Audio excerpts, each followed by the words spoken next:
Today we are celebrating Leaders Against Litter. It's our signature event. It's an annual event, and communities all over the state come together this morning.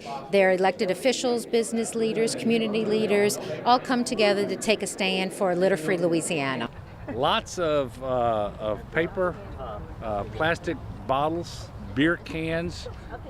We had styrofoam containers, cups, and to-go meals, and just about anything you can think of I picked up. I picked up a baby's pacifier a while ago, and anyway, it was just an assortment of things, and we haven't gone but about 100 yards.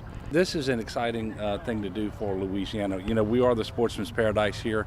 God has blessed us with an awful lot of natural beauty. It's incumbent upon us to keep it beautiful, and you don't do that if you're littering. So Leaders Against Litter, I think, is important in the overall campaign of Keep Louisiana Beautiful. It gives you a warm and fuzzy feeling when you drive into an area, and we've got so many beautiful swamps, hilly areas in the north, lakes, parks that are so beautiful.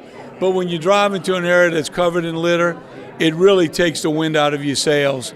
So I look forward to a day now with the change legislation that our kids will be taught the importance of keeping Louisiana beautiful in school, that one day we will see a litter-free Louisiana. I do want to say in Louisiana, we like our trucks and we like to throw things in the back of our trucks, and we forget sometimes that when we're traveling down the road, the wind picks up the trash and tends to throw it on the side of the interstate and the side of the streets. And so let's be aware of that too, it's not just about throwing litter down, but it's how we dispose of our litter altogether. So let's be careful too not to put it in the back of the truck thinking that it's safe there. So, but it's a great day when leaders come together. Everything starts from the top down, and so if leaders step up and show others how they can get involved, I think that's where it starts. Litter actually is a very dangerous thing for agriculture. If you look specifically, go back and look at the recent floods. What happens with litter, first of all, is that it accumulates in the ditches, and then what it can do, and often does, is stop up the drainage system. For instance, this morning, the ag team was working around the LSU lakes, and the litter had backed up into the major drainage system. And so when you take all the plastic bottles and all the paper and that, it causes drainage issues, number one. Number two, when the litter flows in and gets into the fields. So if livestock, cattle, for instance, will eat a paper bag, they can eat pieces of plastic bottles, and other things if there's metal in them. When that tractor and that bush hog hits that metal, it cuts it in small pieces. When you bale it up in the hay, that metal can get in the hay. The animal eats that with the wire of the small pieces, then what happens, it can cause tremendous problems, including death in the animal. So litter is a serious issue for us, especially when we're harvesting crops or we have livestock. And the bottom line is, don't pollute.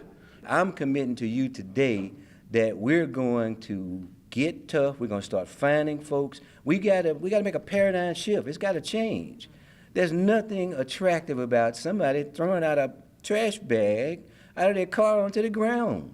What kind of mentality does that take? It's just ridiculous. So, are y'all with me? All right, thank you. There's some consistency in what you're hearing folks say, and it starts with young people, it starts with education. And in my personal life, I serve as Scoutmaster for Troop 271, and I tell all my boys, everywhere we go, we exercise leave no trace. And we tell them whenever you leave the house, you're dressed and you have garbage bags, and it's your left pocket and your right pocket, and we use it wherever we go. And that's an important practice to have. Parents, teach your children well. Children, teach your parents. Teachers, let us help you implement our litter education program. Coaches, use your influence on your players and staff. Sportsmen, guard your paradise. Holy men and women, remind your flocks to be good stewards. And everyone, reflect and take action. It's encouraging. I tell you, we have increased the participation among our state agencies this year, among our top leadership. So this morning we had the governor, the first lady, the lieutenant governor, secretaries from all the major state departments, commissioner of agriculture, and that speaks volumes. So it starts with the state's top leadership setting a good example, saying this is important, and then to have the local leadership follow, and then follow there are the citizens.